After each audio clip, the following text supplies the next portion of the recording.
Welcome to a new episode of Books to Last. This episode I'm joined by Samantha, the creator behind the A Girl with a Book blog and the green.witch.books bookstagram account. Please check out the description for the list of books we've discussed, as the episode may contain spoilers.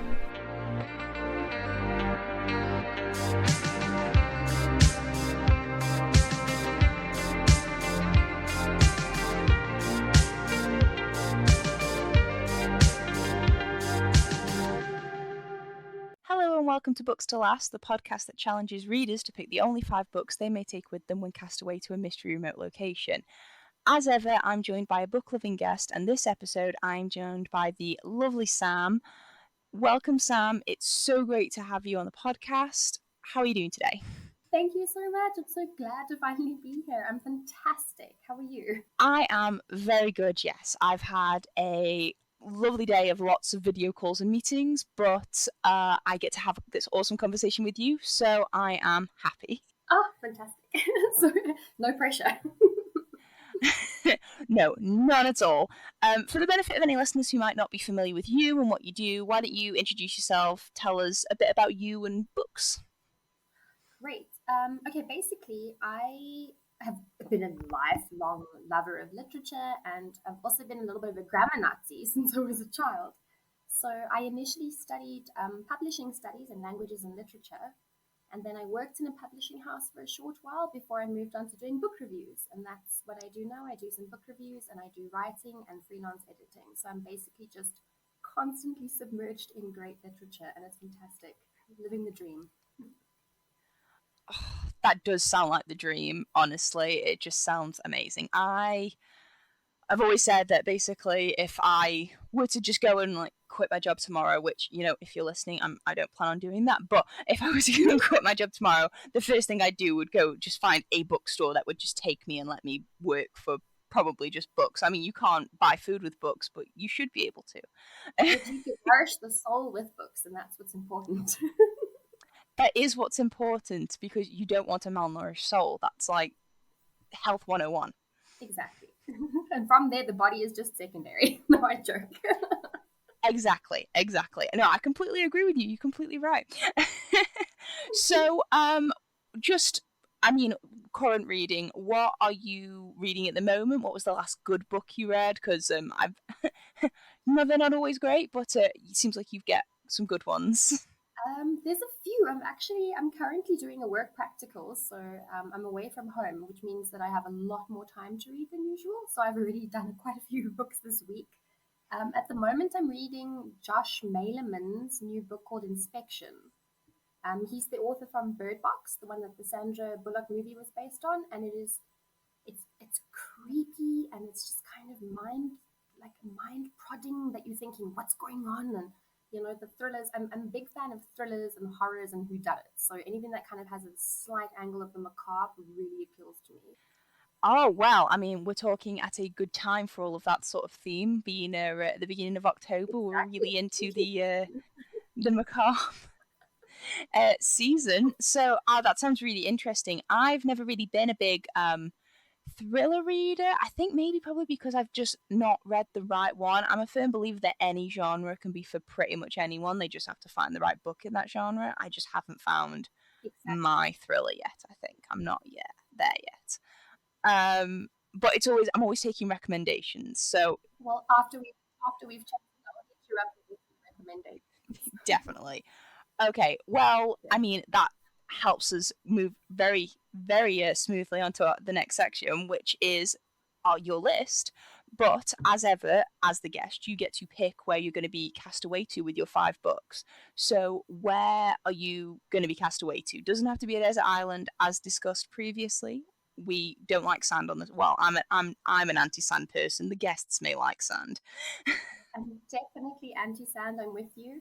I think my ideal would be a tiny little cabin hidden deep in the woods, somewhere where it's just kind of like the witch's house in Hansel and Gretel or something, where there's just greenery around and bird song and toadstools and nice calm weather and ferns. It would just be wonderful. That does sound wonderful, but you mentioned the witch's house in Hansel and Gretel. Is your house going to be made out of candy and sweets and chocolate, or is it going to just be a regular house?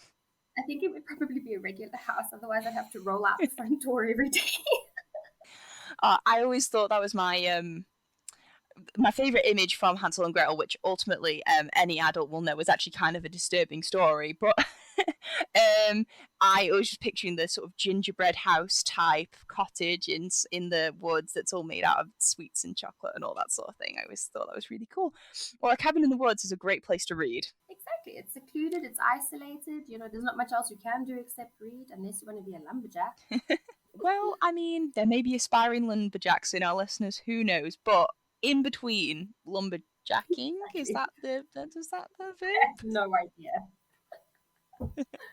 Um, in between other forestry activities, you can read. And I mean, what is the first book that you'll be taking with you to your cabin in the woods?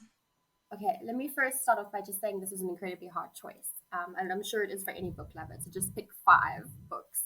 Oof, it was hard. But the first one that I decided I would take with me is called Still Simmer, Falter, Wither, and it's by Sara Baume or Baume. I'm not sure how you would pronounce it your side of the world. She's an Irish. Probably incorrectly. She's an Irish author, and I think that was her first book. And it's an incredibly poetic book filled with just hope, and it's perfect for a good cry. It's basically the story of somebody who adopts a dog, and the person who adopts the dog is not, doesn't have the most perfect world, and they're a little bit broken and a little bit down on their luck and everything. And the dog is also not, the dog is a little bit broken as well. And they just form this kind of unexpected great duo that really complete each other and heal each other. And there's just so much love and warmth and emotion, but it's also just the prose is poetic and it's gorgeous and it's a quick read. So it's one of those, if you really ever feel like you just need a good cry, for example, if you were stranded in the woods as a lumberjack and needed a cry, it's the perfect book for that.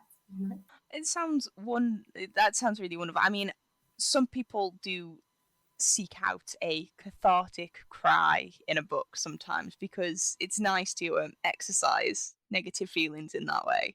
I mean, it sounds sort of wonderful. Do you have, I don't know, a favorite part or I suppose character or element of it? I do, but the only problem is if I reveal that, it's a little bit of a spoiler. It's one of those books Okay. where the journey that you start on is not where you end. So I've got to be very careful about giving away any kind of spoiler. Oh, I love that. It's my most restrictive choice of all the books, I think. Well, it makes for a very mysterious offering. I mean, I'm definitely not a blurb reader. I go into all books blind, so I mean that would be a good starting point for this one. And interesting that you chose a short read as well, because a lot of people seem to take this as a challenge to list all of their favorite books that are the longest books that they've ever read ever. So, well, I mean, it's to get more pages for your time. I think I'm looking at my list now, and I've mainly chosen quick reads. I've just realized maybe there's something about being stuck in a cabin in the woods that I thought that I can't spend too much time reading. Well, you'll be able to pull a lot of meaning out of them. I always found with shorter books, there's usually so much meaning packed into every word because they've been so sort of carefully chosen, which sort of can lead to how short they are. So yeah, it can add so much to the reading experience. I suppose you'll have to take a pen so you can annotate and talk about your feelings on the books as well. Well, with that very mysterious choice, yes. What is the second book that you want to take with you? Okay, the second book is it's quite a well-known one. Is Fight Club by Chuck Palahniuk. So I'm sure everyone is very familiar with the film that's got Edward Norton and Brad Pitt, but the book is so much better, as any book lover would say. Yeah, so definitely one that people would have heard of before. What does the book bring that the film doesn't, out of curiosity? Because I have seen the film, but not necessarily my kind of film, and I did probably come out of it with more questions than I went in with. Is the book going to make me feel the same way? No, I think it was a very good film adaptation, but I think the book itself answers a few more questions and has a little bit more nuance that I don't think the movie could do with the limited time. But the book is also it's I find the book far more emotive than the movie. Like there's this real sense of anger throughout the book and disappointment. And I don't want to give away the whole plot, but as he finds out who his friend really is, there's that sense of proper letting down that I feel like the movie kind of skipped over a little bit. There's far more of an investigation into the emotions of the characters in the book, and to how they really experience all the scenarios. I mean, even secondary characters, like the little ones that we just see on film as a glancing, passing figure, really are more fleshed out in the book. Yeah, you definitely find that with books. I that's really interesting because you get their sort of inner monologue and thoughts and feelings and a deeper look into them. That's one of the reasons why I'm always, if I enjoy a story in film, I suppose, or if I enjoy a TV series, I almost by default start looking for a book because I want to be able to be inside the characters' minds instead of just seeing what the actors put on screen. That's the thing, and I think the difference between a book and a movie is the book you create your own movie essentially. I mean, you have your own idea about how the characters look, how they feel, how they move. Whereas in a film, it's kind of all been presented to you. You're almost cut out of the equation. So there's really this magic that a book has, that you're literally part of the story. Because if you hadn't read the story, it wouldn't happen almost. So it's like a writer makes you an integral part of a book, whereas a film, you're kind of just a passive viewer. Yeah, that's I've never thought of it that way before, but I suppose yeah, you definitely get brought into it and the story unravels because you are unraveling it. It's an active choice that you're doing. It's an active for something that would seem as like quite a passive activity in reading. It's actually quite an active one. And I suppose also with films and TV shows, they have directors and producers who are kind of portraying their interpretation of the story and their feelings and how they view it. Whereas when you read it, it's entirely your own perception of the story and your own, I suppose you're directing it in your own mind because everyone pictures it all differently. From the way people picture characters to settings, they bring their own image to it. Exactly. I mean, even if you've been provided with a description, you'll still kind of embellish it and embroider it in your mind. So you make it more real, I think, in a sense, and more accessible. Yeah, I suppose that's probably why most people are disappointed by on-screen adaptations because no one can possibly have their dreams answered with. Yeah, we'd all be those types sitting in the front row going, "That wasn't in the book. That didn't happen in the book." The reader's curse. Definitely. I always find it so interesting to see what directors and producers choose to keep from a book as well, because it's all very much. I'd never heard this before, but another podcaster I follow was talking about some adaptations of some books that he'd read, and he mentioned how it was so strange to see what the director had deemed important when actually when you were to read the book, that scene is sort of a passing scene to them. To them it's so unimportant. And yet it's given like a huge segment of the film with all of these special sort of special attention and special effects, and it's been made into a centerpiece of the film when in the book it didn't feel very important at all. Yeah. Or vice versa, something that you thought may have been absolutely pivotal in the book just kind of gets glanced over in the movie, and you feel like, oh, you've done such a disservice to the story. But I suppose, yeah, whoever the director and the producers and the groups that would probably feel the same way. They'd probably feel that their version of it was the most important or the most accurate or the most relevant. Yeah, and they all have a message they want to send as well, I suppose. So it all comes down to that, and it's a lot of different lenses. But when it's just you and the book, there's a lot less to it, so it's a lot cleaner, I suppose, at least to you personally. But yeah, I always find it really fascinating when someone does just a good when someone says actually, that is a really good adaptation of that book. Or interestingly, when someone says that the screen adaptation is better than the book, I do have maybe a possibly controversial opinion that I think the Bridgerton TV series is better than the book series. I like the book series, but I do think the TV show does a better job of it. I just think they do. I've heard that from so many people. Unfortunately, I can't comment because I haven't seen the series or watched the books. I mean, other way around. Haven't read the books or watched the. I'm not the biggest romance fan. It's the one genre I kind of skip. So, but I've heard that opinion from so many people, and I have to admit, just seeing little bits of the show, it looks gorgeous. It looks so immersive and so perfect. Like the attention to detail seems phenomenal. So I can totally understand that. Yeah, the production team has done a really wonderful job on it. But yeah, like I say, it's romance is kind of a funny one because I think people sort of, I suppose, either do or don't. I mean, that's the case with all genres, isn't it? People either do or don't read them. But I sort of don't classify myself as a romance reader. I'm just sort of, because I read across genres, but I do read romance as sort of in the same way people consume rom-coms for sort of, light fun and entertainment. Romance is kind of my refuge for exactly that kind of feel good comfort zone reassurance. I understand it totally. That's why I read thrillers. They do the same thing to me. Well, exactly, because there are two different kinds of people. There's people who go to rom-coms for sort of their uplifting moments, and there's some people who really love I don't know, thriller TV shows and mysteries and that sort of thing. I think they both address the same need, and neither is sort of better or worse than the other. But I mean, it's like police procedurals and soap operas. They're all sort of addressing that same need. Exactly. There's an audience for everything, then there's something for everyone. I think my biggest my biggest pet peeve really is when people say they don't watch or read anything, I might not be a fan of romance, but if you love it, go ahead, read it as long as you're reading. I don't mind.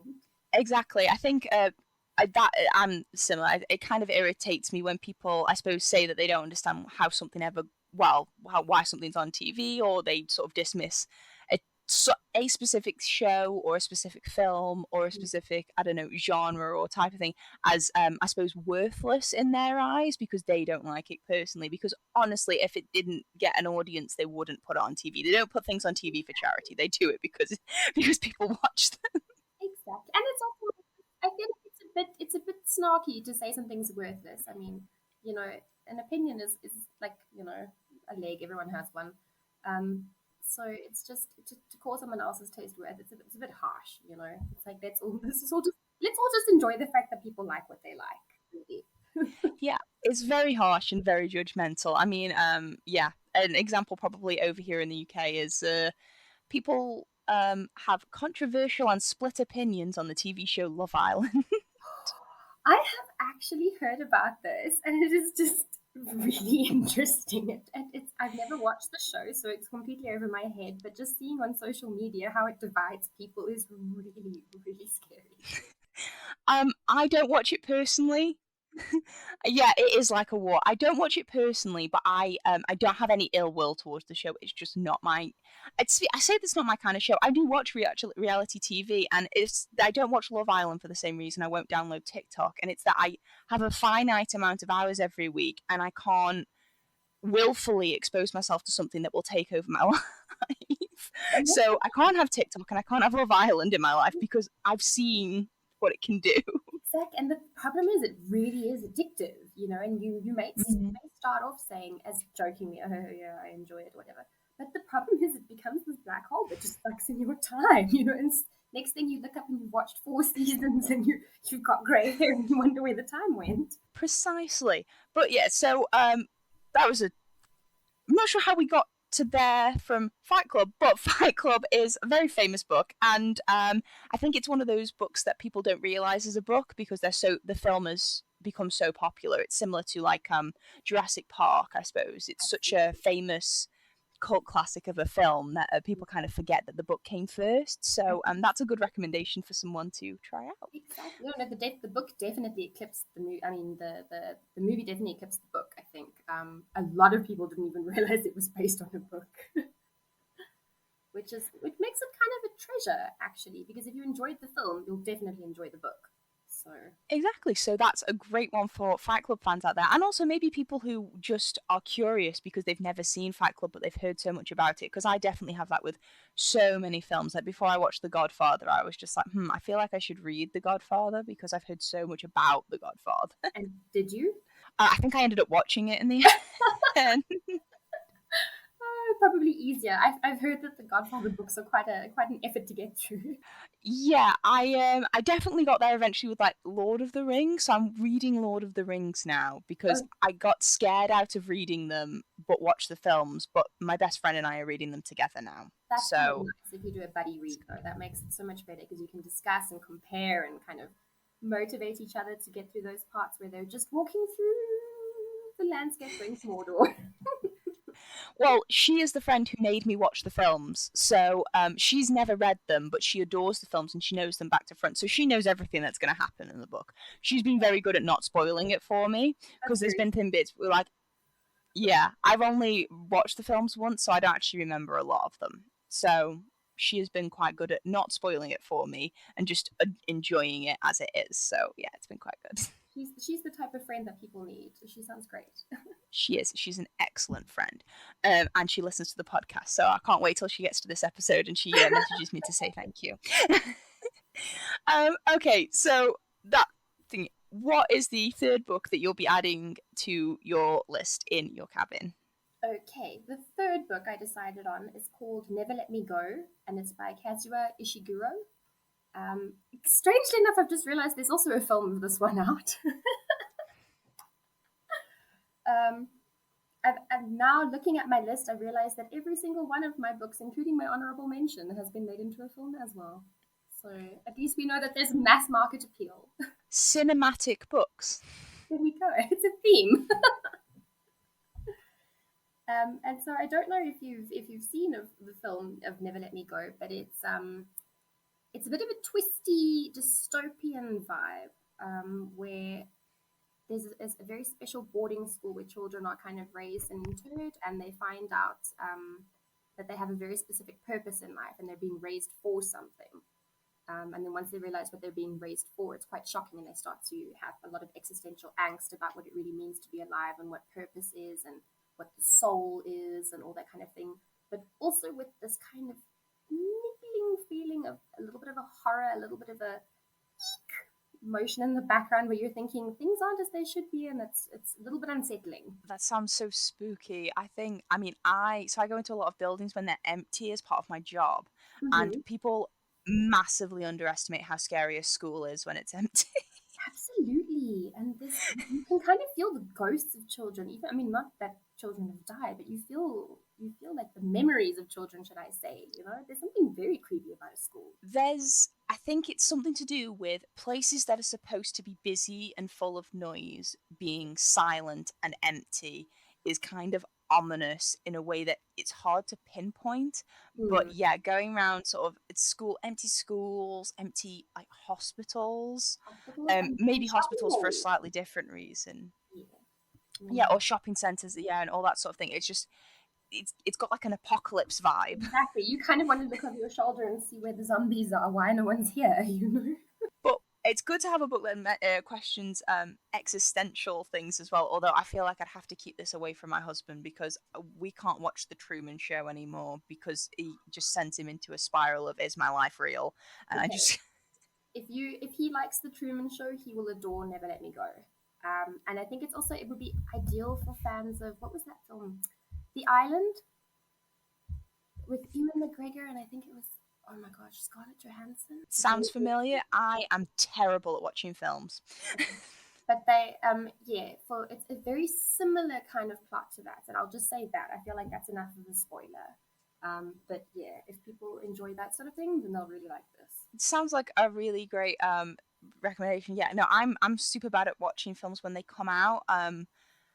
Just generally because I think I used to be better, but I don't know. I think I'm bad with TV and films in a timely manner anyway. Like I'm just starting to watch Downton Abbey, and I think that's been finished for about 10 years.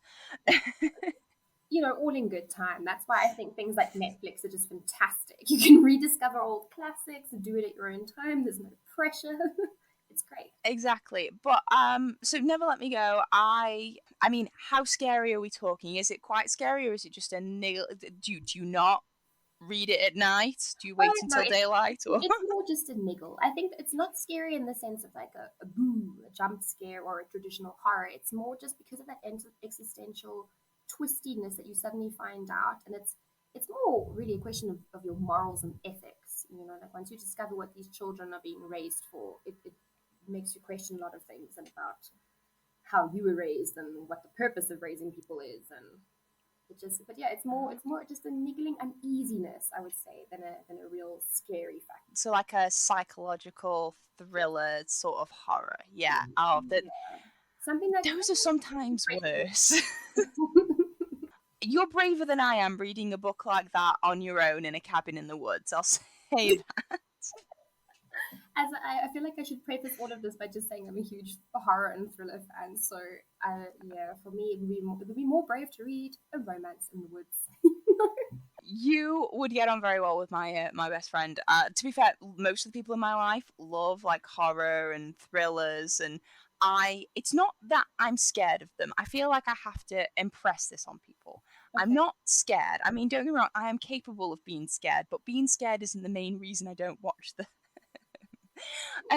It's more that I think because I don't know, I seek escapism and stuff like that, and I don't enjoy. Okay, maybe it is that I'm scared. I don't enjoy being scared. Okay. Yeah, completely reasonable. But I love roller coasters, so I don't know. Maybe I'm just a person of contradictions. I think just because a lot of the time, I think it's just again with thrillers, I've probably just not found the right one.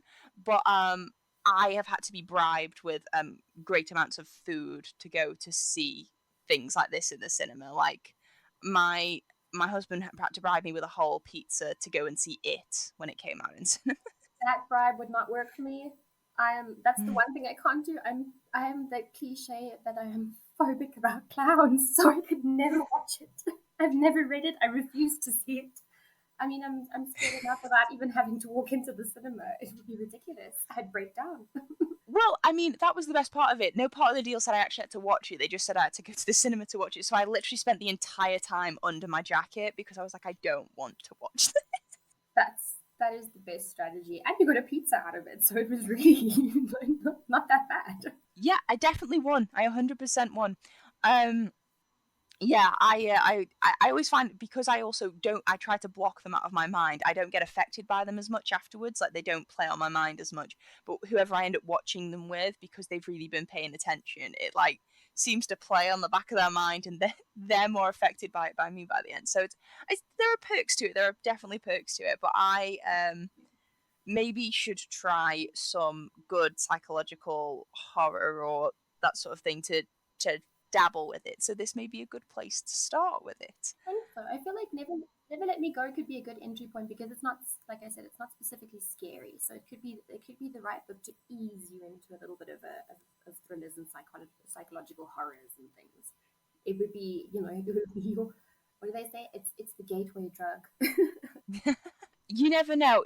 This time next year, I could be completely converted as a reader, just only ever reading thrillers, and it could be all because of Never Let Me Go and your recommendation. I'm gonna check in with you in a year and just see.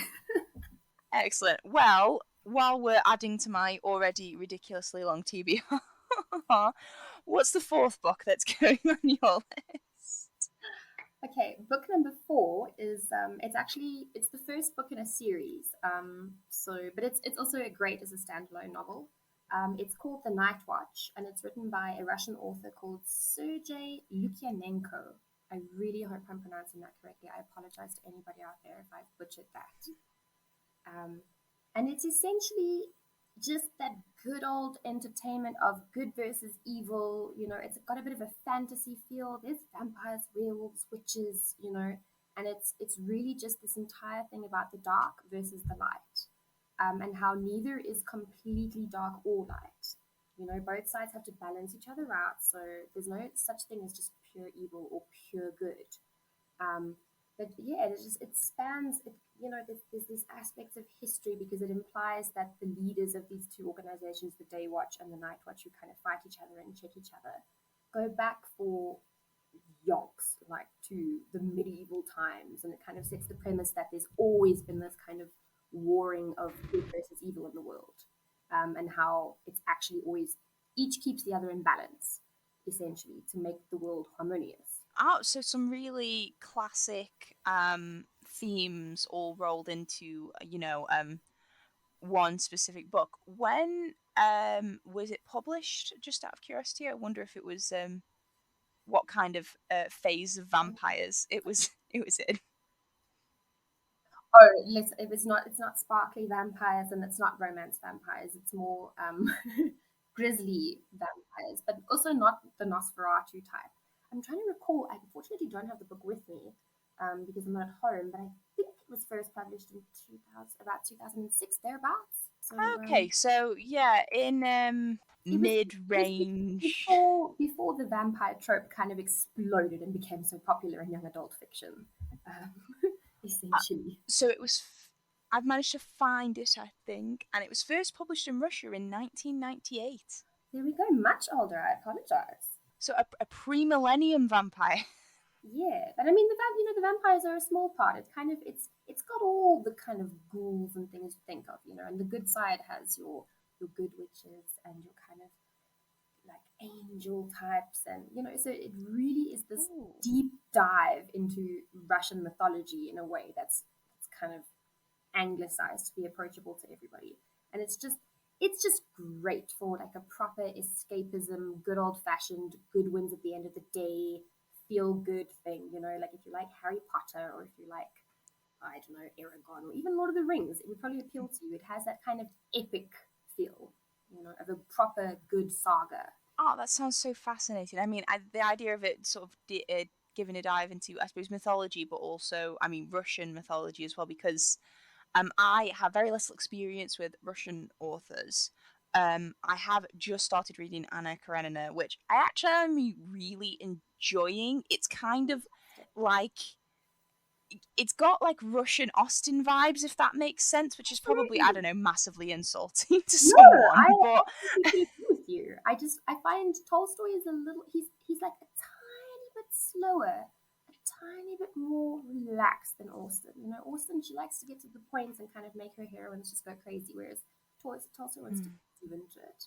But I would definitely say that's a fantastic comparison. I agree with you 100%. yeah, I think probably part of it is because I didn't realize, but it was serialized, wasn't it? So it was released in increments. So he probably got paid by the word, and he had incentives to Absolutely. keep people coming back. Feeding Kind of like Dickens. essentially. Yeah. Yeah, you can definitely tell that Dickens was because he's just the repetition and the flowery language. I'm not a Dickens fan. Probably controversial, but not a Dickens fan. I But am also not. yeah, but Russian mythology just sounds really fascinating, and I love an epic. I love when a book really deserves the title of epic Mm. because it's just I don't think you can apply it to everything, and I definitely think that a lot of fantasy tries and does not succeed at Yeah, being falls, epic. most fantasy falls just a little bit short of the mark. But Yeah, something expansive. another thing I really enjoy about the series is that all of the characters are written so well and are so accessible.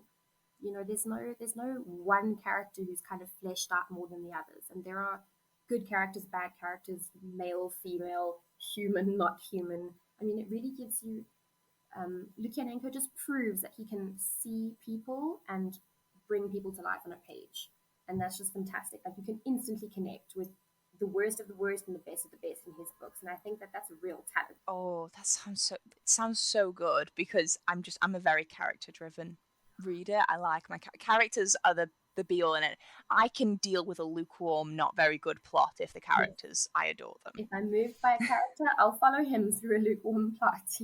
But oh yeah, I'm so glad you said that because so many people are so plot driven and then characters fall flat and I just feel it lacks life, it lacks vitality, and that's what a really good written character does. It brings just this extra dimension to a book and this extra presence to a book.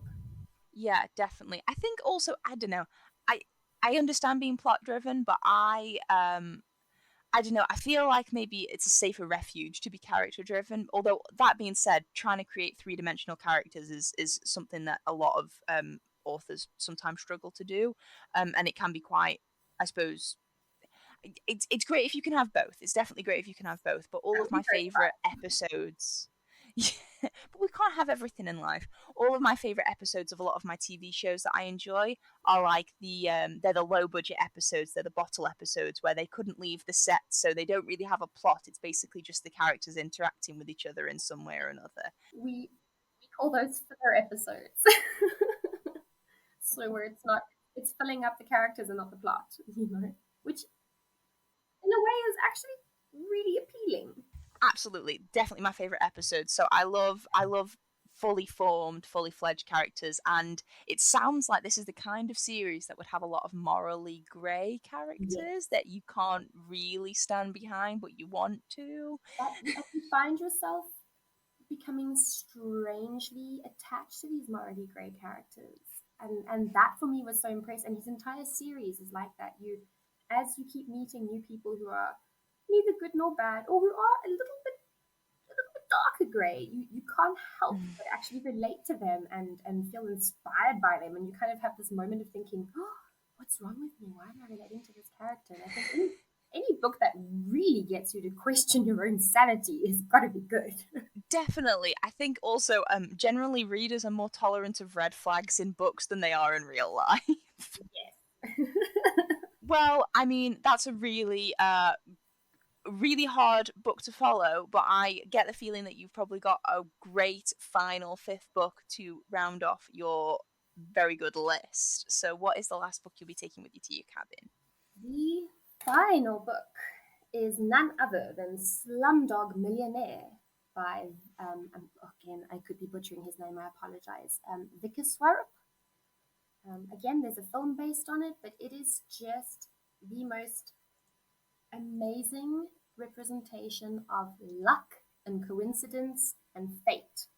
And I just feel like it's just it makes you believe in something greater and in something more important. And if you were stuck on the beach somewhere, on a desert island or in a cabin, you'd want to feel a little bit of hope and a little bit of redemption, a little bit of fact that life is about more than just the circumstances in front of you. And I feel like that's exactly what this book does. It just his entire the protagonist's entire path in life is so random and messy and chaotic, and yet it all comes together in this really strange way. And when he enters Who Wants to Be a Millionaire. I did not know this was based on a book. I have, of course, heard of Slumdog Millionaire because it is an incredibly famous film, but no idea that it was based on a book.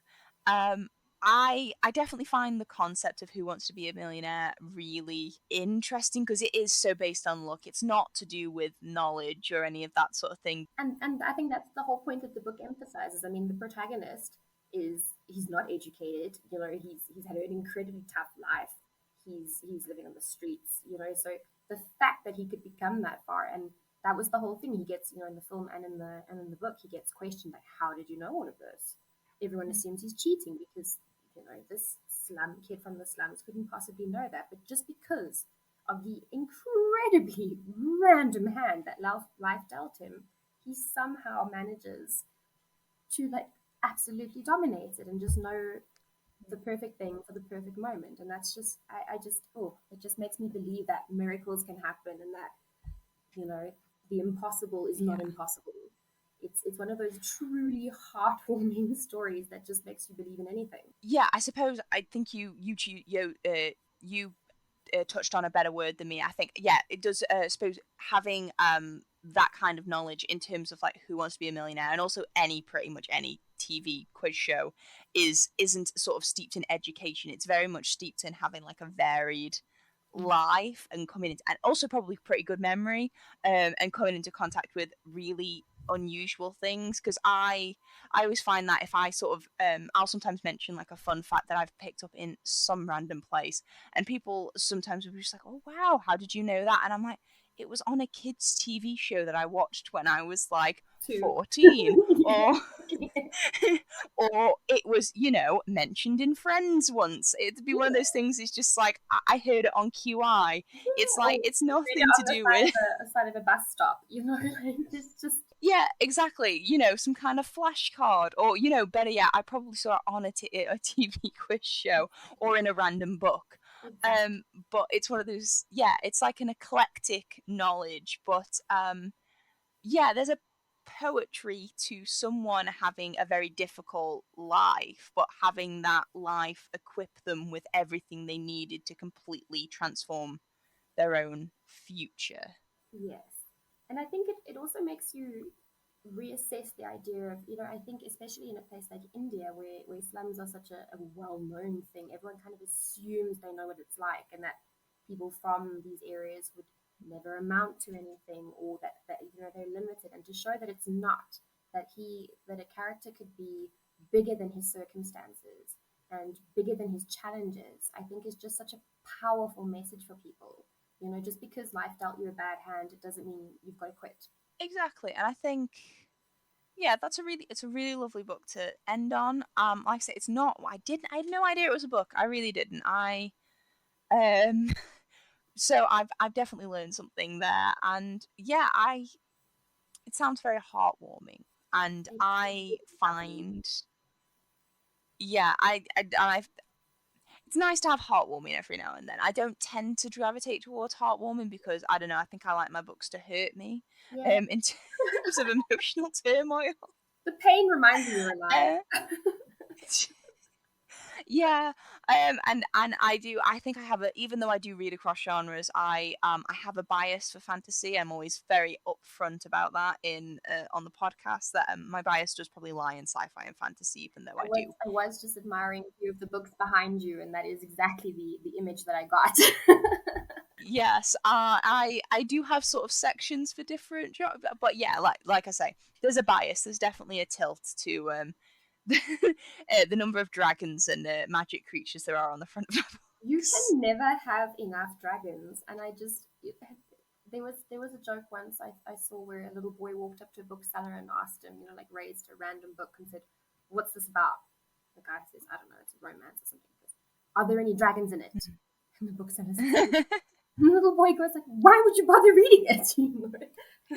And part of me agrees with that. Like sometimes you just really need something crazy to let your mind go, and to realize the potential of things. Like the world can be as big as you make it. Definitely, and I think fantasy kind of gives you that dual. My opinion's always been that fantasy gives you the dual experience of giving you complete escapism if you don't want to see the parts that are mirrored in real life. Exactly. But sci-fi and fantasy is heavily influenced and drawn from the real world. It's Yeah. representations of politics and real events and real history and real culture and real things. But you can not see any of that if you just want to not see any of that. Yeah. um, but equally, it's interesting commentary if you do. So you can have your cake and eat it too, I suppose, for want of a better word. And I think also, I read a lot of science as well because I'm also currently completing my Bachelor of Science. And you'd be surprised by how many science writers will tell you that science fiction is not really so fiction. There are a lot of things that started off as science fiction that are now normal. So it kind of Mm. gives you there's something about science fiction that I enjoy because it's almost predictive, and it lets you think, what if? I mean, that could actually be a reality in a few years. You never know. I mean, again, it just makes me feel limitless. It makes me feel like we can do anything if you just put your mind to it and work hard enough for it. Yeah, precisely. I mean, so many inventions and things are sort of pulled from. They say it's like something from science fiction whenever a new groundbreaking discovery is made, and I always find it quite interesting because it's. I think it allows you, like you say, it allows you to ask what if in a safe space Exactly. that doesn't require you to have all the answers. It just Mhm. requires you to sort of ask, I suppose, which is quite interesting. It's quite a nice thing. So, I mean, we've gone through all your five books. Would you mind just quickly recapping all five of them for the listener, just before we talk about Absolutely. honorable mentions? Excellent. Okay, so number one, very top of the list, was Spill, Simmer, Falter, Wither by Sarah Baume, which is our nice poetic, hopeful adoption story. And at number two, we've got Fight Club by Chuck Palahniuk, which anybody who's seen the film will know what that's about. Number three is Never Let Me Go by Kazuo Ishiguro, our lovely little dystopian entry into the horror world. At number four, we've got The Night Watch by Sergei Lukyanenko, which is our fantasy epic. And then our fifth one is Slumdog Millionaire by Vikas Swarup. Amazing. And you have traversed the world with your list. Your list probably goes to more different countries with the authors than probably any of the guests that we've had before. So well done. I'm actually very glad you noticed that, because I thought to myself, if I was stuck in a place, I'd want to travel. But if I couldn't, I would just travel for my books. So I made a point of trying to choose something that kind of represents. I mean, we've got an Irish author, we've got an American author, we've got a Japanese author, we've got a Russian author, and we've got an Indian author. So we're seeing the world from our little isolated cabin. Exactly, and that probably makes me think: is a lot of this translated fiction, or was or pretty much all of it written in English? Okay, if you don't know, this is a test. Everything was written in English, as far as I'm aware, except for the Night Watch, except for the Russian story. That's a translation. But I know Kazuo Ishiguro is actually, as far as I'm aware, he's half English. So most of his stories are actually set in England with English characters, which makes it really intriguing, and not what you'd expect. Amazing. I think I've made the decision recently that I probably should read more translated fiction, because I feel like I'm closing myself off from a lot of amazing stories by only reading in English, and I'm going to blame the English education system for that, Absolutely. because our adoption of foreign languages is abysmal, and we should be ashamed of ourselves. Mm-hmm. And we're still so obsessed with Shakespeare and Dickens. I mean, yes, there's a place for them, but I mean, how many thousands Yeah, of amazing pieces have been written since then? Maybe we should broaden the scope a bit. definitely. And don't get me wrong, I mean, I said I'm not a big fan of Dickens. I'm not. I can understand why he's important, but also he was a terrible person, just straight up as an individual, not a nice person. Oh, so He he was dumped his wife. cancelled? No, he dumped his wife when she turned 40 because she was too old, and married somebody like half her age. Oh, my word. I had I no know. idea about that. Just Makes me like him a little awful bit. man. Exactly, awful man. And Shakespeare, don't get me wrong, there are some of his work I absolutely adore. Much Ado About Nothing, one of my all-time favorites. But one of my also favorites, like musical soundtracks, is it's called what's it called? Is it something about but I've forgotten the name of it, because I haven't actually seen the show. I've only ever heard the soundtrack, and it's about Shakespeare, but as a comedy. And there's a song called "God, I Hate Shakespeare," and it's hilarious. I'm gonna have to go and look that up, because I mean that just sounds like something I need to see. I'm a huge Shakespeare fan, but at the same time, all in good time, in a measured dose. And I don't think that he should be loved just because he's Shakespeare. You know, um, Exactly, his work has to he should be connect more with than his you name. We should individually. love him for his work, not for his name. Yeah, you should definitely listen. Listen to the song "God, I Hate Shakespeare" I'm from gonna the, I look want it to up say as it's like the soon as we're Rotten done talking. Bard album. it's it's so funny. It makes me laugh. All of the songs off that soundtrack that I've heard have made me laugh as well, because like "Hard to Be the Bard" is sung by the Shakespeare character, but doesn't. I but it's all comedy. I'm fairly certain from the design of it, it either is created by the same creators of Horrible Histories, for any listeners who might be familiar with Horrible Histories, or it's definitely making a nod towards it. I can't say I know one way or the Yeah. other. Oh, you've really piqued my interest. Now I'm absolutely going to have to go and look it up. But yeah, all this to say, it's not that I hate Shakespeare. I don't hate him personally. I can just understand why someone might. I can't hate him. I've never met him. Precisely. And I have enjoyed the bits of his work that I have read, to be fair. So there is that. I haven't read extensively, but I've enjoyed what I have read. So those are our 5 books. Well, your 5 books that you'll be taking with you. Were there any honorable mentions that you almost took, almost picked, but couldn't quite fit in? I had just one, and it was really only because of the plot, and that is The Martian by Andy Weir. Because as a person who gets stuck alone in Mars, I thought if I was stuck somewhere and if he can get out of it, it's enough motivation for me to carry on. The Martian is a favorite of the podcast. I still have not. I have got no good reason for why I haven't read this book, because it's been picked and honorably mentioned by so many guests. So I really don't have an excuse. I'm probably going to have to do that. I think I may listen to it as an audiobook because... Actually, no, I have the audiobook. I'm going to listen to the audiobook because I get the feeling that it will feel a bit like a voice log diary. Yes. And that'll work with the plot. Absolutely. It'll make you feel as though you're in there with him listening to his recordings and everything. But I think one of the reasons it's so popular is because it really just makes science sexy. You know, the guy, normal science fiction is all very, it's never really the guy gets the girl, the guy's good looking. He's a nerd and he wins his way. But The Martian kind of puts the spin on it. He uses this incredible nerdy knowledge to literally save himself and get off Mars. I mean, what's more impressive than that?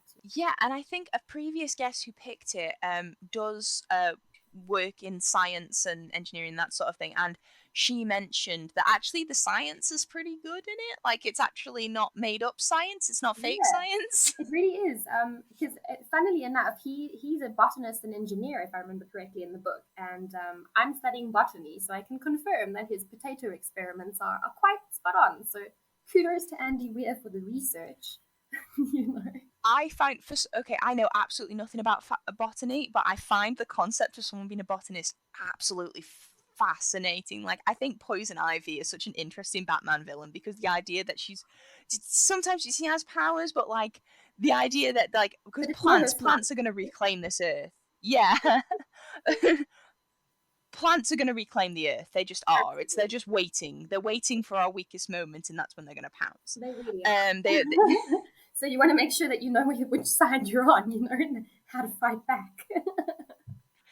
Exactly. But it's fascinating. So The Martian is an interesting honorable mention, and like I say, a podcast favorite that I have zero. I mean, I had no excuses the last 2 times it got picked, so I don't know. Now the pressure is mounting. You're really going to have to change that. Yeah, I have actually. Okay, I'm going to finish A.K.A, and then that will be my next audiobook I start. Okay, so this is me committing to that. This is recorded. There are witnesses. Yes, everyone listens to the podcast. Yeah, they will know. Okay, so The Martian is your honorable mention. You've picked your 5 books, and I'm sending you off to your cabin in the woods with them all ready to go. Well, thank you so much for talking about all of these awesome books with me. It's been so much fun. If people wanted to check out your recommendations elsewhere, where might they find you on the internet? It depends. If you're on social media, I can be found on Instagram, and I have a linked Facebook page that's green.witch.books, which is a nod to my botany. And I have a blog as well where I do book reviews called A Girl with a Book. Both excellent sources of recommendations and bookish content. I do follow both. So yes, I definitely recommend listeners go and check them out as well. Thank you. You're very welcome. Well, yeah, thank you so much for your time, listeners. So thank you so much for listening. If you want to subscribe or follow the podcast, we are everywhere where podcasts are found. We're on YouTube there's also Books to Last podcast on YouTube, and we're at Books to Last pod on Instagram and Twitter. But yes, until next time, that's all. So thank you for listening, folks. And until next time, bye for now. Thanks so much. Bye.